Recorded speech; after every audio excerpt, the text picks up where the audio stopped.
आप जंगल राज के बारे में बात कर रहे थे। जब अभी रिसेंट की एक खबर है, सिवान में जो दंगे हुए हैं, सिवान में जो घटना हुई है, उसके बाद आप यूपी को जंगल राज कैसे कह सकते हैं? बेगूसराय में हुई है, जो गोली चलाते हुए गया। हाँ। बेगूसराय हमारे घर के आसपास है, हम बिहार के हैं। और सर ऐसे बोलो सर कैमरे पे देख के वो घटना जो है बिहार में, जिसके बहाने अभी मीडिया जंगल राज कर रही है, वो घटना बेगूसराय बिहार की। असल में क्या है कि बेगूसराय में जो घटना हुई है, बेगूसराय से सांसद हैं भाजपा के सांसद गिरिराज सिंह।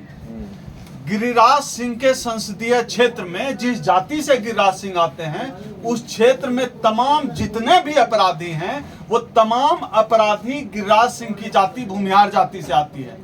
और भूमिहार जाति के जितने भी अपराधी दबंग हैं, जब से ये भाजपा के नेता गिरिराज सिंह वहां से सांसद बने हैं, तब से वहां के भूमिहार अपराधियों के हौसले बुलंद हैं। और अगर इस मामले की गहराई से जांच की जाए, हो सकता है, मैं दावे के साथ नहीं कर सकता हूं, लेकिन हो सकता है कि उनकी जाति का कोई उनका करीबी, कोई भाजपा का जानने वाला वो अपराधी निकले। और साजिश तो यह सरकार इस स्तर पर, यहां तो जज लोया भी हो जाता है, इस देश में जज की हत्या हो जाती है, तो कौन सी बड़ी बात है? ये सरकार गिराने के लिए इस तरह की साजिश कर रहे हो, जंगल राज करार करने के लिए इस तरह की साजिश कर रहे हैं। इनका फ्रस्ट्रेशन समझिए। मतलब बिहार में जंगल राज नहीं है, यूपी में जंगल राज आपको। जब भी किसी बैकवर्ड का, दलित का शासन होता है, तो इन बीजेपी वालों के लिए, इन मनुवादियों के लिए, इन मनुवादी मीडिया वालों के लिए, चित्रा त्रिपाठी, अंजना ओम कश्यप जैसे जितने मीडिया वाले, सवर्ण मीडिया वाले हैं, इनके लिए जंगल राज हो जाता है। बैकवर्ड का शासन जंगल राज, और जो सवर्णों का शासन आ गया तो मंगल राज। ये हम लोगों को पढ़ाना बंद कर दे। हम लोग इस देश का जो ओबीसी समाज है, SC ST समाज है, मीडिया के इस खेल को अब अच्छी तरह से समझ गया। मीडिया को इतना गरियाते हैं, ये बताइए कि मोदी जी खुद को ओबीसी बता रहे हो, ओबीसी हैं, मीडिया उनको सपोर्ट कर रही है। मैं हमेशा एक बात कहता रहता हूं कि हमें जाति का नेता नहीं चाहिए, जाति की बात करने वाला नेता चाहिए। अगर जाति का नेता से काम चल जाता, तो जो राष्ट्रपति बने थे हमारे कोविंद जी, उनके साथ जब वो राष्ट्रपति थे, सबसे अधिक दलित उत्पीड़न हुए। अब देखिए आदिवासी उत्पीड़न की घटना, राष्ट्रपति जिस दिन राष्ट्रपति बनाया गया आदिवासी महिला को, उस दिन से आप देख लीजिए, हम लोग तो समझ गए अब आदिवासियों का बंटाधार होने से कोई नहीं रोक सकता। ये बीजेपी की पॉलिसी है। और उत्तर प्रदेश का जंगल राज आप देख लीजिए, हाथरस से लेके लखीमपुर खीरी तक क्या हालत है दलितों की। वहां जंगल राज नहीं दिखेगा, क्योंकि वहां ठाकुर का शासन है, क्योंकि वहां सवर्ण का शासन है। जहां सवर्ण का शासन होगा वहां मंगल राज, और जहां बैकवर्ड का शासन होगा, बहुजन का शासन होगा, वहां जंगल राज। यह खेल मीडिया का बनाया हुआ परसेप्शन है, क्योंकि यह मीडिया अच्छी तरह से समझती है। ये लोग जब सत्ता में आते हैं, तब इनका खेल खराब होने लगता है। तब आरक्षण की बात होती है, निजीकरण के खिलाफ लड़ाई की बात होती है, हक की बात होती है, दलित उत्पीड़न के खिलाफ बात होती है, रोजगार की बात होती है, संविधान और लोकतंत्र की बात होती है। और इनको खेल करना है धर्म के नाम पर वोट वसूलने का। तो इनके धर्म की काट जाति से है। नहीं, आप बताइए, आपको जंगल राज नजर आता है, बिहार में क्यों नहीं आता आपको जंगल राज? बिहार में जंगल राज है ही नहीं। आप सीधा इग्नोर कर रहे हैं कि जो घटना हुई है उसमें सरकार का कोई रोल नहीं, और सरकार फेल हुई है उस घटना को रोकने में। सरकार के फेलियर का सवाल ही नहीं, वहां तो जांच का विषय है।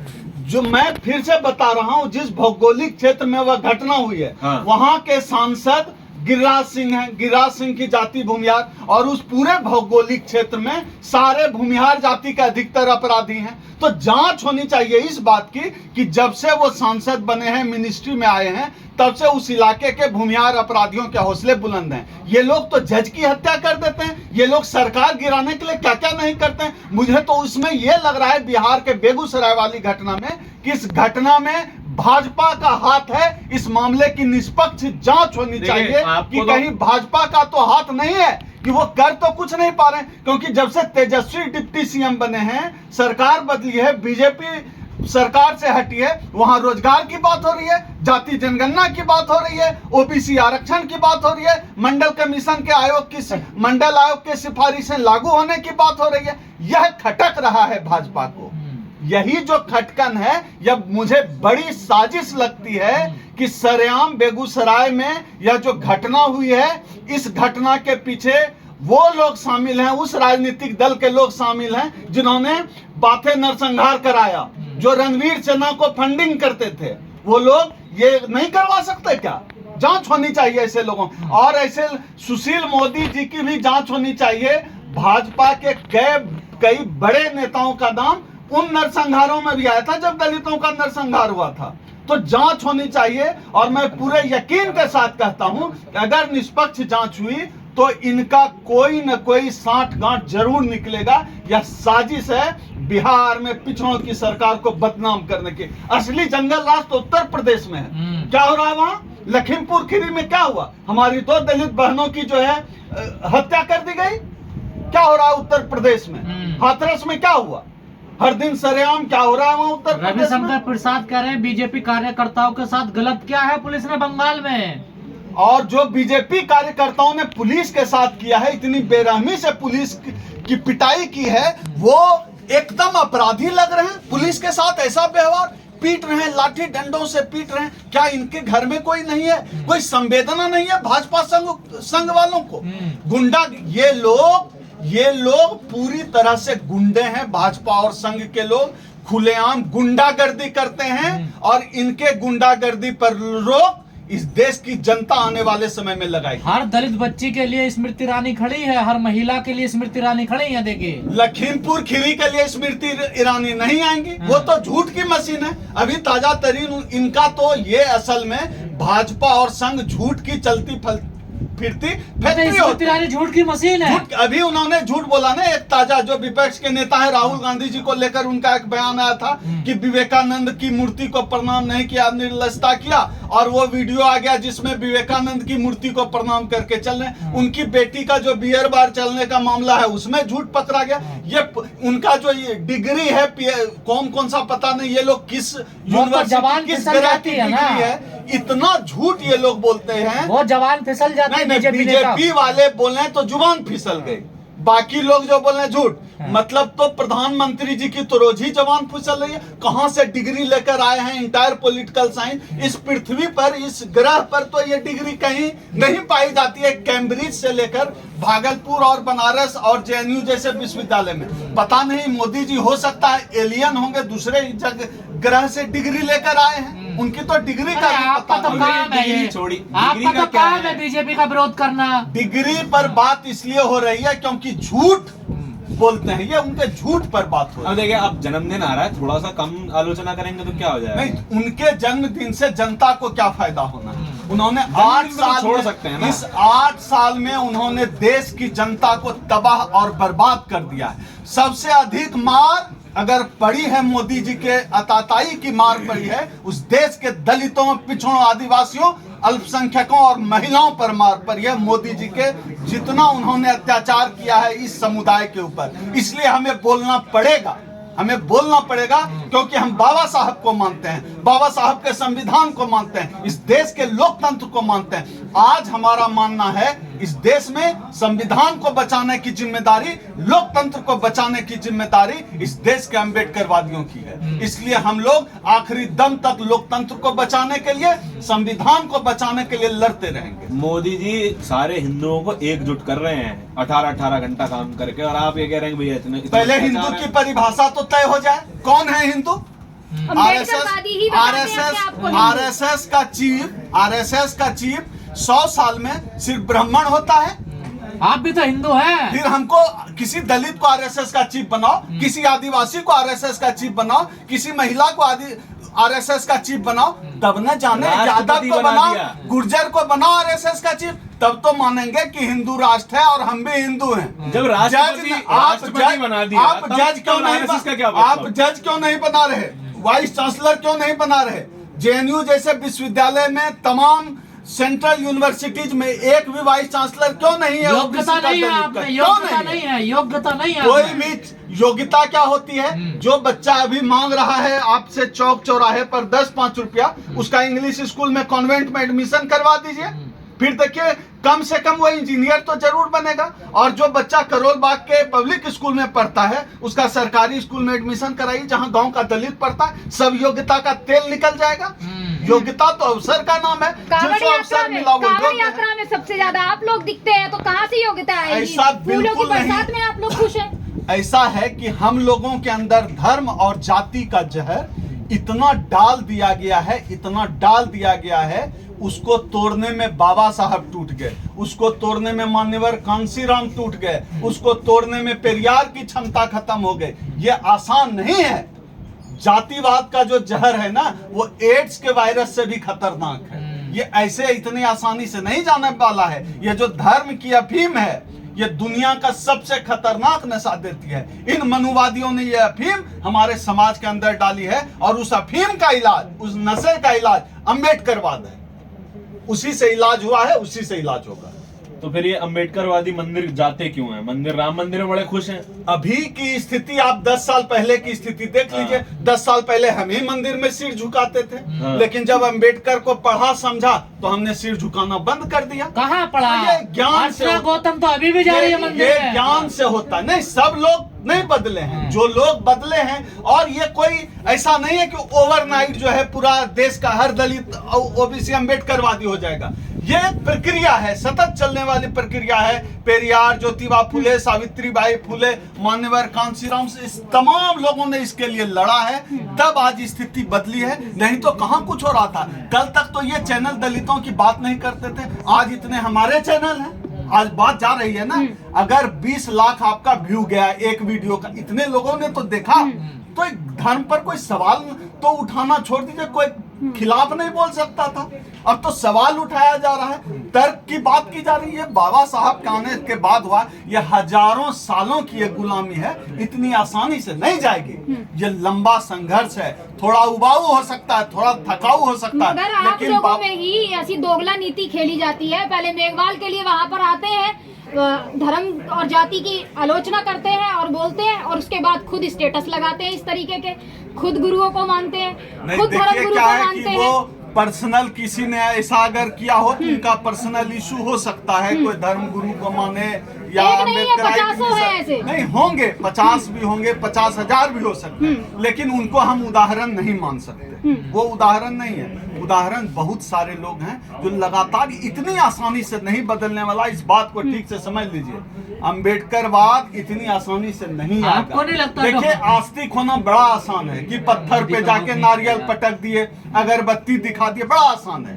लेकिन पत्थर पे अगरबत्ती दिखाने से कुछ नहीं होगा, नारियल फोड़ने से कुछ नहीं होगा। यह समझने की प्रक्रिया बहुत लंबी है, यहाँ तक पहुँचने में वक्त लगेगा। आप अम्बेडकरवादी जितने हैं ना, दूसरों की आस्थाओं से खिलवाड़ करते हैं। देखिए, हम इनकी आस्था का अचार भी न डालें। जिनकी आस्था आहत हो जाए। हम तो चाहते हैं कि आस्था आहत हो जाएगी। FIR 24 FIR हो चुका है, और हो जाए। हम चाह रहे हैं जितनी जल्दी हो। आप धार्मिक भावनाएं भड़काते हैं लोगों की। जिनकी भावना भड़क रही है, भड़क जाए। हम तो चाहते हैं भड़के भावना जिनकी भड़कनी हो। किसी में क्राइम है ये। हम बात करते हैं अम्बेडकर की, हम बात करते हैं संविधान की, हम बात करते हैं तर्क की, हम बात करते हैं पाखंड के खिलाफ, हम बात करते हैं लोकतंत्र बचाने की, हम बात करते हैं अपने समाज के अधिकार की, हम बात करते हैं अपने समाज की हकमारी के खिलाफ लड़ाई की। इससे अगर किसी की भावना भड़कती हो, उसमें मेरा कोई मोदी जी भी तो लोकतंत्र बचा रहे हैं। मोदी जी ऐसा लोकतंत्र बचा रहे हैं कि हम लोगों का आरक्षण लगभग समाप्त कर दिया। मोदी जी ऐसा लोकतंत्र बचा रहे हैं कि लोकतंत्र बचाने के चक्कर में लगभग देश की पूरी संपत्ति बेच दी। मोदी जी ऐसा लोकतंत्र बचा रहे हैं। तो हम लोग मोदी जी से आग्रह करते हैं, आप अब माफ करिए इस देश को आप बर्बाद कर चुके हैं। अब इस देश को जनता के भरोसे छोड़ दिया। आप कह रहे हैं आरक्षण खत्म कर रहे हैं, उन्होंने तो आरक्षण दे दिया 10% और EWS। हाँ, तो सवर्णों को देंगे ना आरक्षण, हमारा तो खत्म कर दिया, हमारा तो खा गए, हमारा ही हिस्सा तो बांट रहे हैं। आप बदनाम हमारा कर रहे तो हैं। खा गए। निजी का मोदी जी को कौन बदनाम कर सकता है भैया? मोदी जी ने खुद ही इतना पूरी दुनिया में नाम कर रखा है। आप हंगर इंडेक्स उठा कर देखिए, आप जो है हैप्पीनेस रेट में देखिए, आप देश की जीडीपी देखिए गर्त में जा चुकी है, अनएम्प्लॉयमेंट रेट देखिए। मोदी जी ने दुनिया में 5 में सबसे बड़ी अर्थव्यवस्था बन गई है भारत। मोदी जी ने खुद ही ठेका ले रखा है ये सब करने का, हम लोग उसमें सहयोग नहीं कर सकते। आपने सारे इंडेक्स बता दिए, एक इंडेक्स मैं भी बता देता हूँ। पटेल साहब की, ओबीसी नेता ने बहुत बड़े, पटेल साहब की दुनिया की सबसे ऊंची मूर्ति बनवा दी। बिल्कुल, और भी बनाएंगे। अभी एक जो मंदिर बन रहा है ना, वो उससे भी ऊंची बना देंगे। उस 100 साल तक उससे ऊंचा कोई नहीं बना सकता, लेकिन मंदिर बनाएंगे वो हमें वाइस चांसलर नहीं बनाएंगे। वो इस देश के SC ST OBC को प्रोफेसर बनने का मौका नहीं देंगे। वो हमें मीडिया में एंकर बनने का मौका नहीं देंगे। वो हमें कंपनी में CEO बनने का मौका नहीं देंगे। वो मूर्ति बनवाएंगे, फिर सफाई वो कौन मूर्ति करेगा? बनवाएंगे। अगर आप BC बन के फिर सफाई कौन करेगा? यही तो सवाल है। उनको खटक क्या रहा है? उनको खटकता ये है कि जिनकी थाली में सूखी रोटी भी नहीं होती थी, वो आज पूरी और खीर खा रहा है। यही तो खटक रहा है। उनको खटक ये रहा है कि कल तक जो हमारे सामने चारपाई पर नहीं बैठ पाता था, आज सोफे पर पैर चढ़ा के बैठता है। यही तो खटक रहा है उनको। यही तो दिक्कत है। ये हमारे समाज का एक हिस्सा भले ही ना सोचता हो, लेकिन उनको पता है, जिनके सामने हम कभी खाट पर ना बैठ पाते थे, उनको पता है, जिनके लोग कभी मेरे दादा के यहाँ से गाय का बछड़ा खोल कर ले गए थे, उनको पता है। आप तो विरोधी हो, आपका काम है आलोचना करना मोदी जी की। हमारा काम मोदी की आलोचना करना नहीं है। हमारा काम है अपने समाज के लोगों के हक अधिकार की बात करना। हमारा काम है इस देश के लोकतंत्र की रक्षा करना। हमारा काम है बाबा साहब डॉक्टर अंबेडकर ने जिस समतामूलक समाज का सपना देखा, उस सपने में अपना अंश भर योगदान करना। और वही आप काम बहुजनों की बात कर रहे हैं। उदित राज जी खुद कहते हैं कि बहुजन आंदोलन ने जातिवाद को और बढ़ाया है। उदित राज जी का जो लेख है, एक लेख अभी आया इस पर बहुजन आंदोलन को लेकर, उस लेख को पूरा पढ़ा जाना चाहिए। किस संदर्भ में लिखा गया है आप ये बताइए। हम लोग ब्राह्मणों को रोज गाली देते हैं, जातिवाद करता है। हम क्या करते हैं? दुसाध चमार से शादी करता है, चमार खटीक से शादी करने के लिए तैयार है। क्यों अटके हुए?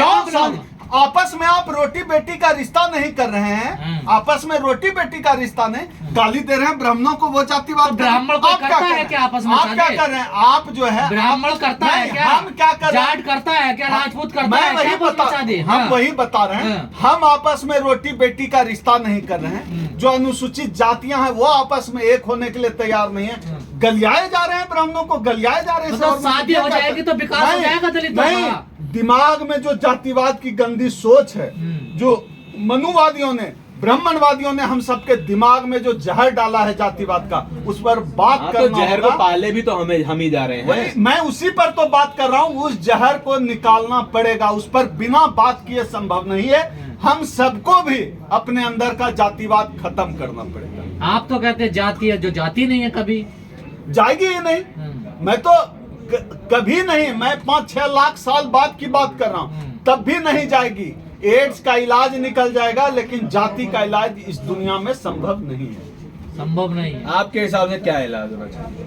अंबेडकर की बात करें, संविधान की बात करें, बाबा साहब का जो लिटरेचर है वो पढ़े, समतामूलक समाज की बात करें, संविधान में जो अवसर की समानता की बात, प्रैक्टिकल भी लाएं कि नहीं? पढ़ने का क्या मतलब है कि प्रैक्टिकल में लाना है ना उसको। संविधान पर बात हो ना। संविधान क्या करता है? बात ही करते रहेंगे आप लोग, या आपके फिर मन की बात भी करेंगे? आपके समाज की जो दकियानुसी विचारधाराएं हैं वो क्या कहता है, उसके खिलाफ आपको खड़ा होना पड़ेगा और संवैधानिक तरीके से उन मुद्दों पर बात करनी आप भी अम्बेडकर साहब की बात करते हैं, शाम को मंदिर आप भी चले जाते हैं चुपके से। ये मेरे बारे में सब लोग जानते हैं। मेरे ऊपर तमाम FIR हैं, धार्मिक भावना। मध्य प्रदेश में ब्राह्मण अभी हाल में ब्राह्मण महासभा ने भी मेरे ऊपर मध्य प्रदेश में वो पुलिस केस कर दिया है। अच्छा। तो वो चलता है। आप उनकी दुकान बंद करेंगे तो कोई रोजी रोटी हम छीनेंगे किसी की? हम उनकी अब कोई केस नहीं करेगा आप? हम उनकी दुकान बंद करने वाले, पंडितों की रोजी रोटी है कर्मकांड। हम उनकी दुकान बंद करने वाले कौन होते हैं? हम तो अपने समाज के लोगों को कहते हैं कि भैया तुम वहां मत जाओ। अरे उनका कस्टमर खा रहे हो आप। अब ये उनको लगता है तो ठीक है, लेकिन वो हमारे लोगों को खराब कर रहे हैं। हमारे लोग संविधानवादी होने चाहिए। देखिए अर्चना गौतम का यहाँ आपने तब भी विरोध शुरू कर दिया। नहीं अर्चना, मैं तो एक इसका दूसरा पहलू भी है। अगर कोई दलित जाए किसी मंदिर में, किसी धार्मिक स्थल में, तो लोग बताता है जूते से पीटा। मुझे बड़ा दुख होता है। सिर्फ जूते से क्यों पीटा? जूते से पीटा तो फटे हुए जूते से पीटा कि नहीं पीटा?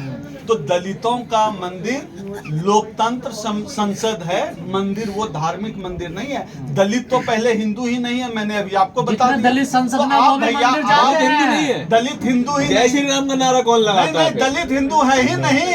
दलित अरे राम नवमी यही में तो- त्रिशूल लेके निकलता है यही दलित। तो कंफ्यूजन है कि दलित हिंदू है ही नहीं। दलित सिर्फ जो है उनके पीछे जय श्री राम का नारा लगाने के लिए और मस्जिद कोड़ने के लिए। दलित हिंदू होता भैया तो दलितों को आरएसएस का चीफ बना देते। दलित हिंदू होता बनाते ना आरएसएस का चीफ, काहे नहीं बना रहे? अभी आरएसएस का चीफ दलितों का तो नंबर में बार बार कहता हूँ 10-20 लाख साल लगेगा। ब्राह्मणों में भी एक एक्सेप्शन रज्जू भैया को छोड़ तो के आरएसएस का चीफ बनना चाहते हैं आप लोग भी? हाँ, बना दे कोई। आपको बनवाना? जो चित्पावन ब्राह्मण है वही हो सकता है। ब्राह्मणों में भी हमारे यहाँ बड़ा कहावत है, मैथिली ब्राह्मण बड़े अच्छे होते हैं। मैथिली ब्राह्मण का नंबर अभी तो बहुत दूर है। ब्राह्मणों में भी सब ब्राह्मण का नंबर नहीं आया है आरएसएस का चीफ बनने में। अब ब्राह्मणों को लड़ा रहे हैं आप आपस में? नहीं, हम कौन होते हैं लड़ाने वाले? ये लड़ा रहे हैं ना, हम देखिए। तो मैथिली ब्राह्मण को, कानकुब्ज ब्राह्मण को और जो ब्राह्मणों की जो अलग अलग प्रजातियां हैं उनसे कहना चाहते हैं भाई तुम भी बनो कभी आरएसएस का चीफ। तो चित्पावन ब्राह्मण अभी बन रहा है 100 साल में, उसके अलावा कोई बना नहीं। तो हो सकता है मैथिली बन जाए 100 साल बाद, अगले 1000 साल बाद कोई राजपूत बन जाए, फिर बने हो सकता है 10-20 लाख साल बाद कोई दलित आदिवासी आरएसएस का चीफ बने। तो इसलिए हम लोग चाहते हैं, हम तो भैया सबसे प्रेम करने वाले हाँ, तो लोग फिर हैं। सब्र रखिए, हम लोग आराम से बन डेमोक्रेटिक हैं। आरएसएस का चीफ अभी चित्पावन ब्राह्मण है और भी ब्राह्मणों को मौका दीजिए, अभी उन्हीं में मारामारी मचे। ब्राह्मणों में भी जाति खोज ली आपने नहीं, हमने नहीं खोजी। हम खोजने वाले जाति का न निर्माण हमने किया। हम तो जाति व्यवस्था के पीड़ित लोग।